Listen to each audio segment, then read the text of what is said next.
después haremos los anuncios parroquiales porque hoy ya está con nosotros aquí el compañero Galo Barreto. Buenas Bienvenido. tardes, ¿Cómo andás? ¿cómo están? Bienvenido. Buenas tardes, Galo. Agradecerles, como siempre, el espacio y la oportunidad. Para mí es súper importante tener este espacio para Gracias hablar. a vos, Galo, por hacerlo. A las órdenes, como siempre. Estamos en el mes del orgullo, así que ya les habíamos anunciado el jueves pasado que Galo... con la consigna de qué entendíamos sí, como orgullo, ¿verdad? No sé si ustedes cumplieron con esa consigna, la verdad, me preocupa ¿Hicieron la mucho. tarea? Me preocupan mucho ustedes. Sí. Vos igual tenés preparado hoy tu columna, pero ya saben, pueden interactuar con nosotras en nuestra red social y en YouTube. Acuérdense que estamos saliendo en vivo en YouTube, así que ahí pueden contestar la consigna que les habíamos pasado el jueves pasado, que era respecto al orgullo, qué les parece o qué sienten ustedes. Galo, ¿la podés repetir vos? Que seguro te la acordás. ¿Qué significa para cada uno de los que están escuchando el orgullo, digamos? orgullo. Porque cada uno tenemos por ahí una visión muy distinta, digamos, de qué es el orgullo, sobre todo en este mes. Así es. Así que ya saben, pueden ir respondiendo, pero por lo pronto, ahora vamos a darle la palabra a Galo, que preparó su columna, y bueno, compañero, te escuchamos. Bueno, por ahí, a diferencia de las veces que le mandé audio, lo voy a hacer un poco más desestructurado, digamos. Bien. Volviendo al jueves anterior, para quienes se suman por primera vez tal vez, cómo surge, digamos, en junio el mes del orgullo, producto de una redada en Nueva York, en el bar de Stanwell. Perdón mi inglés, soy muy malo. Allá por los años 1969, bueno, surge una rodada como tantas otras en esa época, en donde, bueno, los compañeros en ese momento deciden de alguna manera ponerse en pie de lucha, ¿no? Después de tantas persecuciones. Y bueno, a partir de ahí, digamos que hubo una situación bastante fea de violencia, de compañeros agredidos y demás, que surge el tema del mes del orgullo a nivel internacional. Bueno, yo el jueves pasado hacía referencia de qué era el orgullo para mí, ¿no? O de por qué surge esto del tema de la lucha, que no tenía que ver solamente con la asistencia a bares LGBT y nada más, sino que tiene que ver con una cuestión del acceso a los derechos fundamentales, ¿no? Al tema del trabajo, a la salud, a la educación. Que bueno, hoy por hoy el colectivo LGBT por ahí lo vemos más naturalizado, con más acceso, y la realidad es que hubo una lucha importante para que eso suceda, ¿no? Todos los derechos adquiridos que hoy por hoy tenemos, que bueno, lo vemos un poco en retroceso hoy por hoy, sí, con la avanzada de la derecha. Por ahí, haciendo una reflexión más personal, esta cuestión desde mi lugar, ¿no? Me interpela mucho, ¿no? Porque primero, como persona trans, segundo, como trabajador estatal de la salud pública, siendo hoy por hoy participando en un espacio como un sindicato de los estatales, que bueno, que para mí por ahí tiene mucha significancia, ¿no? Porque llegar a esos espacios no lo solemos llegar, digamos. La gran mayoría del colectivo no suele estar en esos espacios de decisión, de espacios. ¿Vos tenés un cargo en la conducción de ACTE, compa? Sí, estoy participando en la Secretaría de Salud y Seguridad Laboral. Bien. Y colaborando con la Secretaría de Género y Diversidad, empezando a generar, digamos, estos espacios de encuentro y de escucha, que por ahí es importante aclarar que si bien es un sindicato, y por ahí lo primero que se piensa, bueno, los afiliados, está esta apertura de que no solamente sean los afiliados, sino también los compañeros del colectivo bueno, que se acerquen, que pierdan el miedo. Entiendo que un sindicato es un espacio muy estructurado y bueno, es parte de esto de empezar a romper los estereotipos, los esquemas de alguna manera, ¿no? De las viejas prácticas también, para empezar a encontrarnos y empezar a debatir todo esto que nos está sucediendo, ¿no? Como comunidad, que creo que es muy importante a esta altura de las circunstancias, ¿no? Como que junio viene a interpelarnos de nuevo, bueno, a ver cómo estamos como comunidad, eh, qué, qué está pasando, ¿no?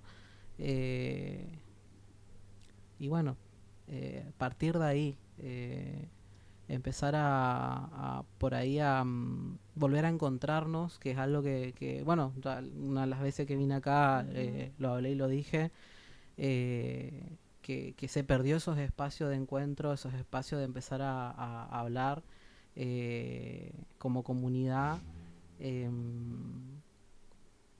y eso.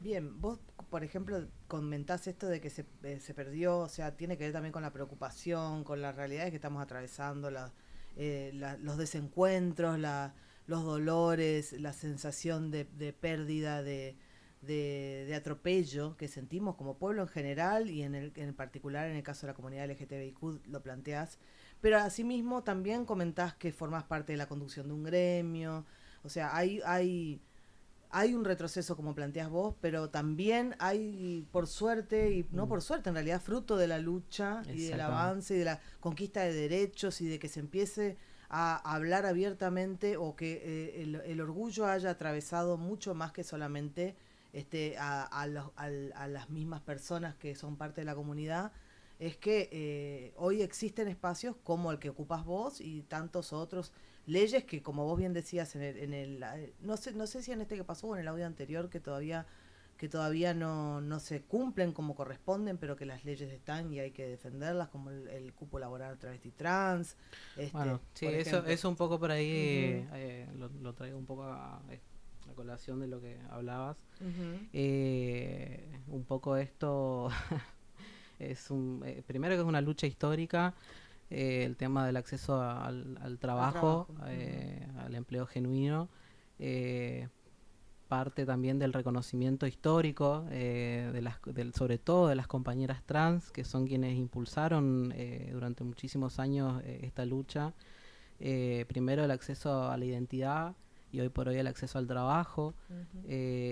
Sabemos que perfectamente que muchas compañeras y compañeros que a nivel nacional sobre todo tuvieron acceso al empleo genuino hoy por hoy están despedidos, por lo cual, bueno, vuelven a espacios que creían que nunca iban a volver producto de este logro, ¿no? Del acceso al trabajo. Y bueno, es un poco también lo que se viene trabajando, lo que yo vengo planteando por ahí desde el espacio en donde estoy. Sí, tenemos muchas leyes, pero están vacías, claro, si no se cumplen, ¿no? Y ahí por ahí, de manera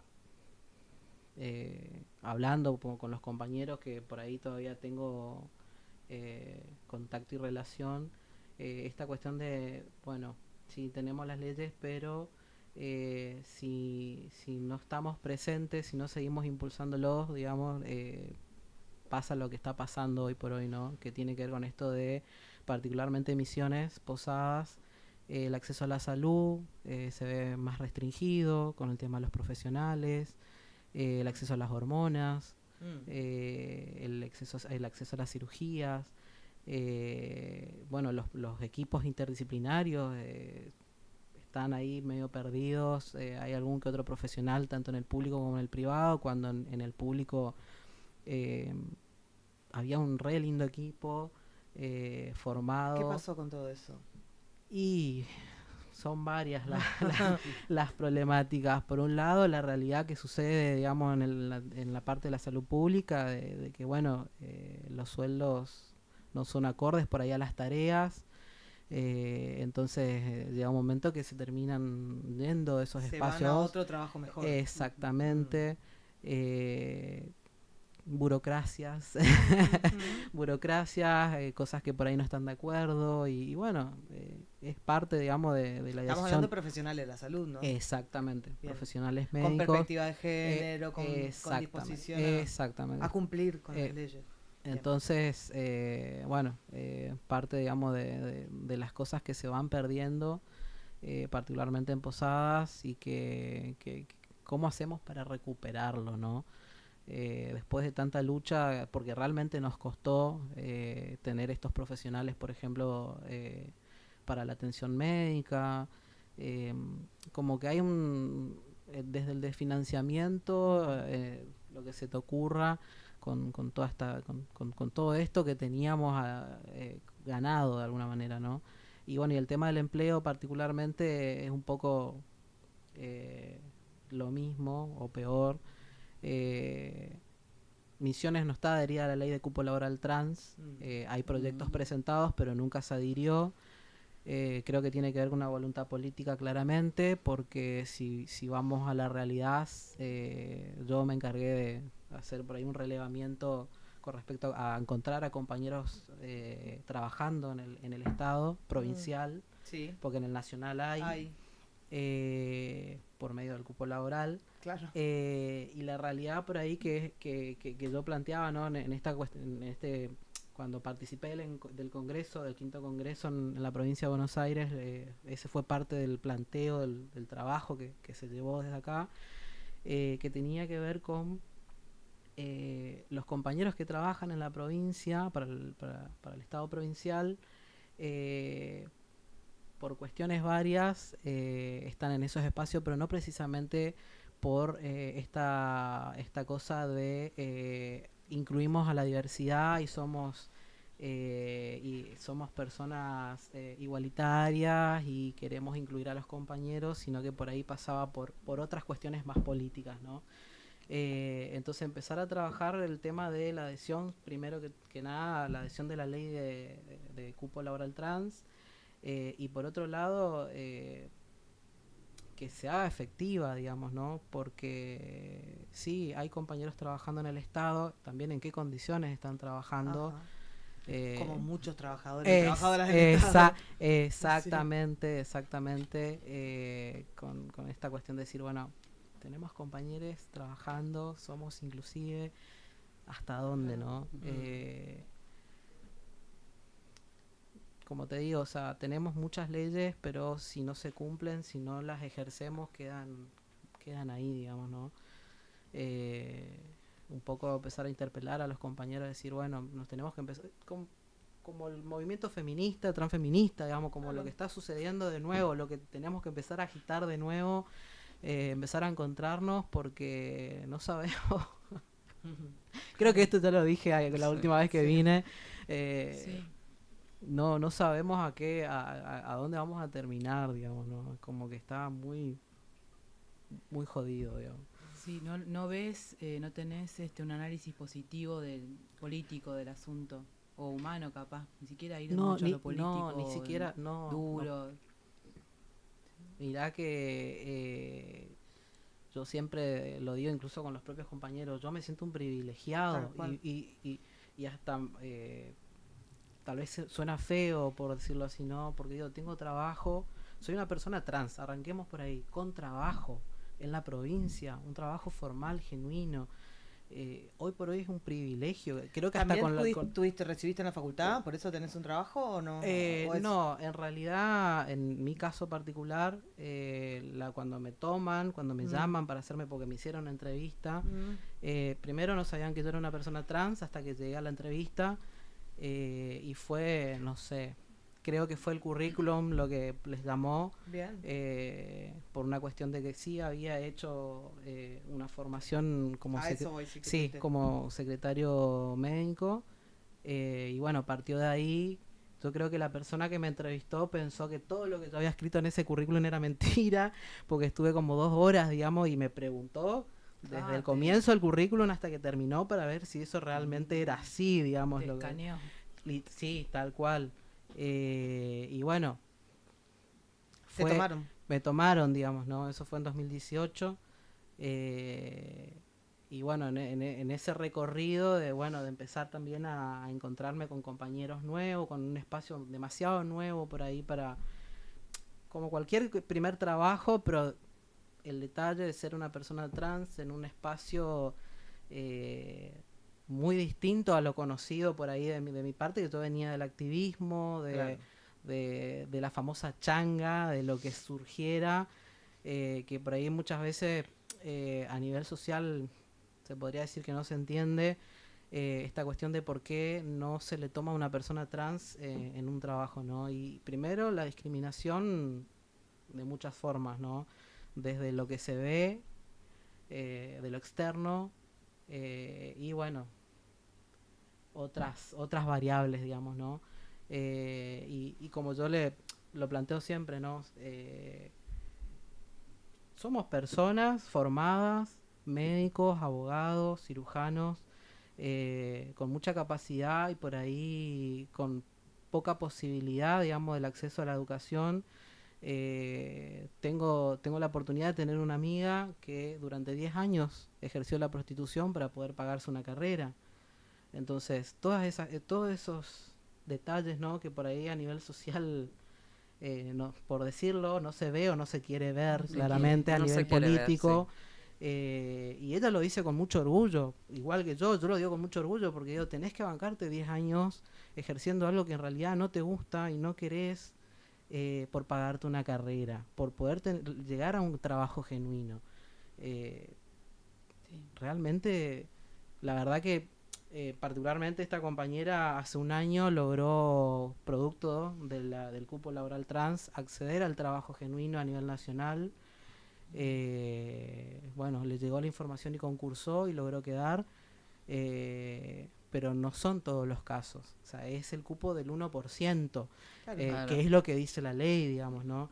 Y fíjate vos que cuando nosotros hacemos el análisis, ¿no? de cómo viene el tema del empleo, el acceso al empleo a las personas trans en la provincia, eh, ese 1% haciendo el cálculo de cuántos trabajadores son a nivel provincial y demás, llenaríamos el cupo de las personas trans que se supone que están, porque hay un relevamiento que lo hizo el IPEC con ATA, ese fue el último sondeo que hicieron. El anterior lo habíamos hecho nosotros desde la LGBT Misiones, y estamos hablando de algo así de 250, casi 300 personas trans que hicieron el cambio de identidad, que se puede corroborar con el registro de las personas, para poder acceder a un trabajo genuino. Está bien, en distintas condiciones, porque una de las cosas que es re importante recalcar por ahí desde ese lugar, que para tener el acceso al trabajo es importante también a esos compañeros formarlos, ¿no? Porque como yo decía hoy, o sea, es la primera vez tal vez que va a tener un trabajo genuino y no sabe cómo manejarse con otros compañeros, qué trabajo hacer, ejercer, cómo hacerlo, porque tal vez no tiene una formación, es real. Entonces todos esos variantes es importante también tener en cuenta. Pero bueno, yo creo que tiene que ver con una cuestión de voluntad política, es algo que por ahí lo vengo masticando, de ver desde qué lugar empezar a agitar, porque esto va a ser fuerte lo que voy a decir, pero hay muchos compañeros ocupando espacios como funcionarios hoy por hoy, que son miembros del colectivo LGBT, que están haciendo oídos sordos. Es una realidad. Entiendo que son funcionarios que están como funcionarios públicos, digamos, y que vos tengas a una persona, miembro de la comunidad, trabajando con vos, otra vez como dije al comienzo, no significa que seas inclusivo y que realmente estás incluyendo a los compañeros del colectivo. Es una realidad. Y esto yo lo planteo en todos los espacios, incluso para dentro del sindicato, ojo. O sea, Claro, sí. Se discute mucho, pero bueno, yo como siempre digo, yo no vengo para que estén cómodos, por el contrario, vengo a incomodar, a decir lo incómodo, ¿no? Yo le decía a alguien adentro del sindicato, las compañeras, sobre todo las compañeras,